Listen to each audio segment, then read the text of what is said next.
Hi hello family, ಎಲ್ಲರಿಗೂ ಅಮ್ಮಾಸ್ ಕೈ ರುಚಿ ಚಾನಲ್ಗೆ ಸ್ವಾಗತ. ಇವತ್ತಿನ ವಿಡಿಯೋನಲ್ಲಿ ತುಂಬ ಡಿಫ್ರೆಂಟಾಗಿ ತುಂಬ ರುಚಿಯಾಗಿ ಕೊತ್ತಳಸಿನಕಾಯಿನ ಬಳಸ್ಕೊಂಡು ಒಂದು ಸೂಪರ್ ಆಗಿರುವಂಥ ರೆಸಿಪಿನ ತೋರಿಸ್ತಾ ಇದ್ದೀವಿ. ಈವ್ನಿಂಗ್ ಟೈಮು ಟೀ ಟೈಮ್ ಸ್ನ್ಯಾಕ್ಸ್ಗಾಗಿರ್ಬೋದು ಅಥವಾ ಅನ್ನ ಸಾಂಬಾರು ಅನ್ನ ರಸ ತಿನ್ನಬೇಕಾದ್ರೆ ಸಖತ್ತಾಗಿರುವಂಥ ಒಂದು ಮಾಡಿಸಿರುವಂಥ ಸೈಡ್ ಡಿಶ್ ರೆಸಿಪಿ ಇದು. ಕೊತ್ತಳಸಿನಕಾಯಿ ನಮ್ಮ ಆರೋಗ್ಯಕ್ಕೂ ಕೂಡ ತುಂಬ ಒಳ್ಳೆಯದು, ನಮ್ಮ ಡೈಜೆಷನ್ಗೆ ತುಂಬ ಹೆಲ್ಪ್ಫುಲ್ ಮಾಡುತ್ತೆ. ಈ ರೀತಿಯಾಗಿ ಒಂದು ಸಲ ನಿಮ್ಮ ಮನೆಯಲ್ಲಿ ಕೊತ್ತಳಸಿನಕಾಯಿ ಇದ್ದರೆ ಈ ರೀತಿಯಾಗಿ ತುಂಬ ಡಿಫ್ರೆಂಟಾಗಿ ಕಬಾಬ್ ರೆಸಿಪಿನ ಟ್ರೈ ಮಾಡಿ ನೋಡಿ. ಚಿಕನ್ ಕಬಾಬ್ಗೂ ಕೂಡ ಮೀರಿಸುವಂಥ ಒಂದು ರುಚಿನ ನೀಡುತ್ತೆ ಅಂತಲೇ ಹೇಳ್ಬೋದು. ತುಂಬ ರುಚಿಯಾಗಿರುತ್ತೆ ಈ ಒಂದು ರೆಸಿಪಿ. ಹಾಗಾದರೆ ಬನ್ನಿ, ಈ ಒಂದು ರೆಸಿಪಿನ ಮಾಡೋದಕ್ಕೆ ಏನೆಲ್ಲ ಇಂಗ್ರೀಡಿಯೆಂಟ್ಸ್ ಬೇಕು ಹಾಗೆ ಹೇಗೆ ಮಾಡೋದು ಅಂತ ನೋಡ್ಕೊಂಬರೋಣ. ಇಲ್ಲಿ ಕೊತ್ತಳಸಿನಕಾಯಿ ಅಂದರೆ ಈ ರೀತಿಯಾಗಿರುತ್ತೆ, ಜಾಕ್ ಫ್ರೂಟ್ ಅಂತ ಕರೀತಾರೆ.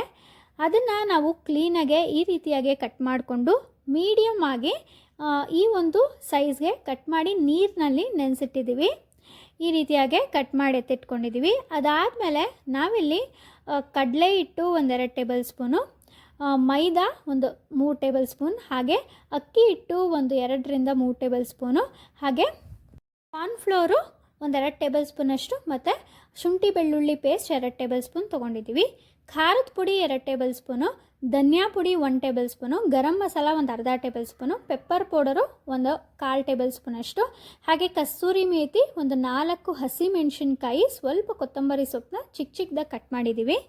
1/4 ಬಟ್ಲಷ್ಟು ಮೊಸರನ್ನು ಬಳಸಿದ್ದೀವಿ. ಹಾಗೆ ರುಚಿಗೆ ತಕ್ಕಷ್ಟು ಉಪ್ಪು ಮತ್ತು ಸ್ವಲ್ಪ ಎಣ್ಣೆನ ಬಳಸ್ಕೊಂಡಿದ್ದೀವಿ. ಈಗ ಹೇಗೆ ಮಾಡೋದು ಅಂತ ನೋಡೋಣ. ಮೊದಲನೇದಾಗಿ ನಾವಿಲ್ಲಿ ಒಂದು ಪಾತ್ರೆಗೆ ಸ್ವಲ್ಪ ನೀರನ್ನು ಇಟ್ಟು ನಾವಿಲ್ಲಿ ಕೊತ್ತಳಸಿನಕಾಯಿನ ಬೇಯಿಸ್ಕೊತಾ ಇದ್ದೀವಿ. 70 ಭಾಗದಷ್ಟು ಕೊತ್ತಳಸಿನಕಾಯಿನ ನಾವು ನೀರಲ್ಲಿ ಬೇಯಿಸ್ಕೋಬೇಕಾಗತ್ತೆ. ಇದ್ರ ಜೊತೆಗೆ ಸ್ವಲ್ಪ ಅರಿಶಿನ ಹಾಗೆ ಉಪ್ಪನ್ನು ಕೂಡ ಹಾಕಿ ಚೆನ್ನಾಗಿ ಮಿಕ್ಸ್ ಮಾಡಿ ಇದು ಚೆನ್ನಾಗಿ ಕುದಿ ಬರೋ ತನಕನೂ ಕೂಡ ಚೆನ್ನಾಗಿ ಬೇಯಿಸ್ಕೋಬೇಕು. ನೋಡಿ, ಈ ರೀತಿಯಾಗಿ ಚೆನ್ನಾಗಿ ಕುದಿ ಬರೋ ತನಕನೂ ಬೇಯಿಸ್ಕೊಂಡ್ರೆ ಸಾಕಾಗುತ್ತೆ. ಈಗ ಸ್ಟವ್ ಆಫ್ ಮಾಡ್ಕೊಳ್ಳಿ. 70 ಭಾಗದಷ್ಟು ಬೆಂದರೆ ಸಾಕಾಗುತ್ತೆ. ಇದನ್ನು ನಾವೀಗ ಇದರಲ್ಲಿರೋವಂಥ ನೀರನ್ನೆಲ್ಲ ಸಪ್ರೇಟಾಗಿ ಇನ್ನೊಂದು ಪಾತ್ರೆಗೆ ಸೋಸಿ ಇದನ್ನು ತಣ್ಣಗಾಗೋವರೆಗೂ ನೀವು ಬಿಡಬೇಕಾಗತ್ತೆ. ಈ ಒಂದು ಕೊತ್ತಳಸಿನಕಾಯಿ ಸ್ವಲ್ಪ ತಣ್ಣಗಾಗಲಿ. ಅಷ್ಟರಲ್ಲಿ ನಾವಿಲ್ಲಿ ಒಂದು ಬೌಲ್ಗೆ 1-2 ಟೇಬಲ್ ಸ್ಪೂನಷ್ಟು ಮೈದಾ, ಹಾಗೆ 1-2 ಟೇಬಲ್ ಸ್ಪೂನಷ್ಟು ಅಕ್ಕಿ ಹಿಟ್ಟು, 1.5 ಟೇಬಲ್ ಸ್ಪೂನಷ್ಟು ಕಡಲೆ ಹಿಟ್ಟು, ಹಾಗೆ 1-2 ಟೇಬಲ್ ಸ್ಪೂನಷ್ಟು ಕಾರ್ನ್ಫ್ಲೋರ್ನ ಹಾಕಿದ್ದೀವಿ. ಇದರ ಜೊತೆಗೆ ಖಾರದ ಪುಡಿ ನಿಮ್ಮ ಖಾರಕ್ಕೆ ಅನುಗುಣವಾಗಿ ನೀವು ಹಾಕೋಬೋದು. ಹಾಗೆ ಗರಂ ಮಸಾಲ ಸ್ವಲ್ಪ, ಹಾಗೆ ಧನಿಯಾ ಪುಡಿ ಸ್ವಲ್ಪ, ಮತ್ತು ಚಿಕ್ಕದಾಗೆ ಕಟ್ ಮಾಡ್ಕೊಂಡಿರುವಂಥ ಕರ್ಬೇವಿನ ಸೊಪ್ಪನ್ನು ಹಾಕಿ 1-2 ಟೇಬಲ್ ಸ್ಪೂನಷ್ಟು ಶುಂಠಿ ಬೆಳ್ಳುಳ್ಳಿ ಪೇಸ್ಟನ್ನು ಕೂಡ ಹಾಕೋತಾ ಇದ್ದೀವಿ. ಹಾಗೆ ರುಚಿಗೆ ತಕ್ಕಷ್ಟು ಉಪ್ಪನ್ನು ಕೂಡ ಹಾಕಿ ಸ್ವಲ್ಪ 1/4 ಬಟ್ಲಷ್ಟು ಮೊಸರನ್ನು ಹಾಕೋತಾ ಇದ್ದೀವಿ. ಮೊಸರು ತುಂಬ ರುಚಿನ ಕೊಡುತ್ತೆ ಈ ಒಂದು ರೆಸಿಪಿಗೆ. ಇದರ ಜೊತೆಗೆ ಸ್ವಲ್ಪ ಕಸ್ತೂರಿ ಮೇಥಿನೂ ಕೂಡ ಹಾಕೋತಾ ಇದ್ದೀವಿ. ಇಲ್ಲಿ ನೀವು ಕಸ್ತೂರಿ ಮೇಥಿನ ಸ್ವಲ್ಪ ಕ್ರ್ಯಾಶ್ ಮಾಡಿ ಹಾಕ್ಕೊಳ್ಳಿ. ಕಸ್ತೂರಿ ಮೇಥಿ ಆಪ್ಷನಲ್, ನಿಮ್ಮ ಹತ್ರ ಇದ್ದರೆ ಹಾಕ್ಕೊಳ್ಳಿ, ಇಲ್ಲಾಂದರೆ ಬೇಕಾದ್ರೆ ನೀವು ಸ್ಕಿಪ್ ಮಾಡ್ಕೋಬೋದು.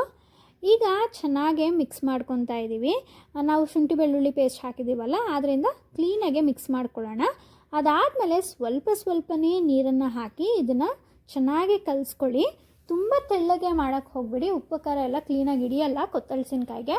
ಹಾಗೆಯೇ ತುಂಬ ಗಟ್ಟಿಗೂ ಕೂಡ ಮಾಡೋಕ್ಕೆ ಹೋಗಬಾರ್ದು. ನಾವು ತೋರಿಸೋವಂಥ ಒಂದು ಟೆಕ್ಸ್ಚರ್ಗೆ ಈ ಒಂದು ಮಿಶ್ರಣನ ಕಲಿಸ್ಕೊಂಡ್ರೆ ಸಾಕಾಗುತ್ತೆ. ನೋಡಿ, ಈ ರೀತಿಯಾಗಿ ಇಷ್ಟು ಟೆಕ್ಸ್ಚರ್ಗೆ ನಾವು ಕಲಿಸ್ಕೊಂಡ್ರೆ ಸಾಕು.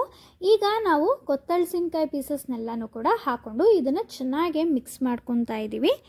ಈ ರೀತಿಯಾಗಿ ತುಂಬ ಚೆನ್ನಾಗಿ ಮಿಕ್ಸ್ ಮಾಡೋದ್ರಿಂದ ಕೊತ್ತಳಸಿನಕಾಯಿಗೆ ತುಂಬ ಚೆನ್ನಾಗಿ ಉಪ್ಪು ಖಾರ ಅನ್ನೋದು ಹಿಡಿಯುತ್ತೆ.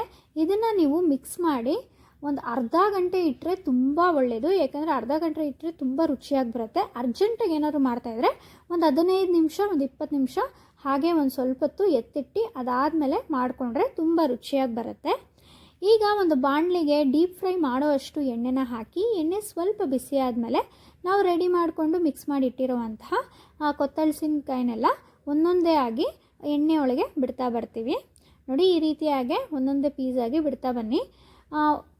ತುಂಬ ಗಟ್ಟಿಯಾಗೆ ಅಥವಾ ತುಂಬ ಮೀಡಿಯಮ್ ಆಗಿ ಟೆಕ್ಸ್ಚರ್ನ ಕಳಿಸ್ಕೊಳ್ಳೋದ್ರಿಂದ ಕೊತ್ತಲ್ಸಿನಕಾಯಿಗೆ ಆ ಮಸಾಲೆ ಅನ್ನೋದು ತುಂಬ ಚೆನ್ನಾಗಿ ಹಿಡಿದಿರುತ್ತೆ.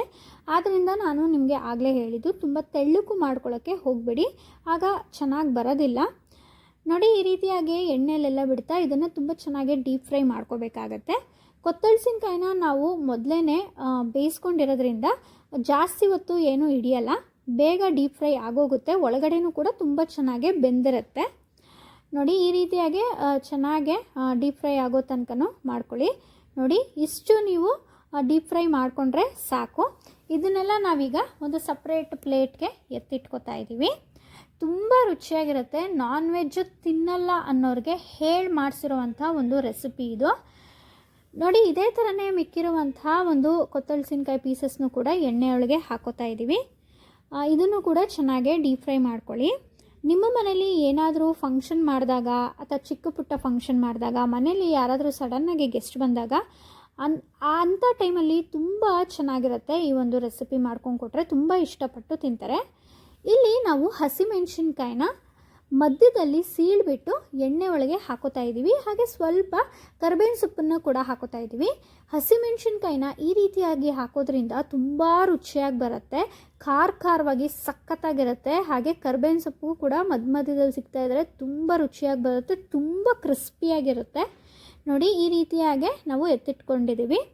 ನೋಡಿದ್ರಲ್ಲ, ಎಷ್ಟು ಸುಲಭವಾಗಿ ತುಂಬ ರುಚಿಯಾಗಿರುವಂತಹ ಕೊತ್ತಲ್ಸಿನಕಾಯಿ ಕಬಾಬ್ ರೆಸಿಪಿನ ತುಂಬ ಡಿಫ್ರೆಂಟಾಗಿ ಮಾಡಿ ತೋರಿಸಿದ್ದೀವಿ. ನೀವು ಕೂಡ ನಿಮ್ಮ ಮನೇಲಿ ಒಂದು ಸಲ ಈ ರೀತಿಯಾಗಿ ಟ್ರೈ ಮಾಡಿ ನೋಡಿ. ಯಾವಾಗಲೂ ಒಂದೇ ಥರ ಕಬಾಬ್ ತಿಂದು ಬೇಜಾರಾಗಿದ್ದರೆ ಅಥವಾ ವೆಜ್ ಇರೋರಿಗೆ, ನಾನ್ ವೆಜ್ ತಿನ್ನಲ್ಲ ಅನ್ನೋರಿಗೆ ಸಖತ್ತಾಗೆ ಹೇಳಿ ಮಾಡಿಸಿರುವಂಥ ರೆಸಿಪಿ. ಒಂದು ಸಲ ನಿಮ್ಮ ಮನೆಯಲ್ಲೂ ಕೂಡ ಈ ರೀತಿಯಾಗಿ ತುಂಬ ರುಚಿಯಾಗಿರುವಂಥ ಕೊತ್ತಲ್ಸಿನಕಾಯಿ ಕಬಾಬ್ ರೆಸಿಪಿನ ಟ್ರೈ ಮಾಡಿ. ರೆಸಿಪಿ ಹೇಗೆ ಬಂತು ಅಂತ ನಮಗೆ ಕಮೆಂಟ್ ಮೂಲಕ ತಿಳಿಸೋದನ್ನ ಮರಿಬೇಡಿ. ಈ ಒಂದು ರೆಸಿಪಿ ನಿಮಗೆಲ್ಲ ಇಷ್ಟ ಆಗಿದೆ ಅಂತ ಭಾವಿಸ್ತೀನಿ. ಇಷ್ಟ ಆಗಿದರೆ ಅಮ್ಮಾಸ್ ಕೈ ರುಚಿ ಚಾನಲ್ನ ಸಬ್ಸ್ಕ್ರೈಬ್ ಮಾಡ್ಕೊಳ್ಳಿ.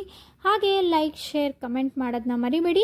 ಈ ಒಂದು ಸೂಪರಾಗಿರುವಂಥ ರೆಸಿಪಿನ ನಿಮ್ಮ ಫ್ರೆಂಡ್ಸ್ ಆ್ಯಂಡ್ ಫ್ಯಾಮಿಲಿ ಜೊತೆಗೂ ಶೇರ್ ಮಾಡಿ. ನೀವು ಕೂಡ ನಿಮ್ಮ ಮನೇಲಿ ಟ್ರೈ ಮಾಡಿ ರೆಸಿಪಿ ಹೇಗೆ ಬಂತು ಅಂತ ನಮಗೆ ಕಮೆಂಟ್ ಮೂಲಕ ತಿಳಿಸಿ. ತಿನ್ನೋದಕ್ಕಂತೂ ತುಂಬ ಕ್ರಿಸ್ಪಿಯಾಗಿ, ಒಳಗಡೆ ತುಂಬ ಸಾಫ್ಟಾಗಿರುತ್ತೆ ಅಂತಲೇ ಹೇಳ್ತೀನಿ. ಇದನ್ನು ನೀವು ಬೇಕಾದರೆ ಸಾಸ್ ಜೊತೆಗೂ ಕೂಡ ತಿನ್ಬೋದು. ಒಂದು ಸಲ ಈ ರೀತಿಯಾಗಿ ಹೆಲ್ದಿಯಾಗಿ ಕೊತ್ತಲ್ಸಿನಕಾಯಿನ ಬಳಸ್ಕೊಂಡು ತುಂಬ ಟೇಸ್ಟಿಯಾಗಿ ಹಾಗೆ ಸ್ನ್ಯಾಕ್ಸ್ ರೀತಿಯಾಗೂ ಕೂಡ ನೀವು ಮಾಡಿಕೊಂಡು ತಿನ್ಬೋದು. ತುಂಬ ರುಚಿಯಾಗಿ ಬರುತ್ತೆ. ಈ ಒಂದು ರೆಸಿಪಿ ನಿಮಗೆಲ್ಲ ಇಷ್ಟ ಆಗಿದೆ ಅಂತ ಭಾವಿಸ್ತೀನಿ. ಈ ವಿಡಿಯೋನ ನೀವೆಲ್ಲರೂ ಕೊನೆವರೆಗೂ ನೋಡಿದ್ದಕ್ಕಾಗಿ ಎಲ್ಲರಿಗೂ ಧನ್ಯವಾದಗಳು.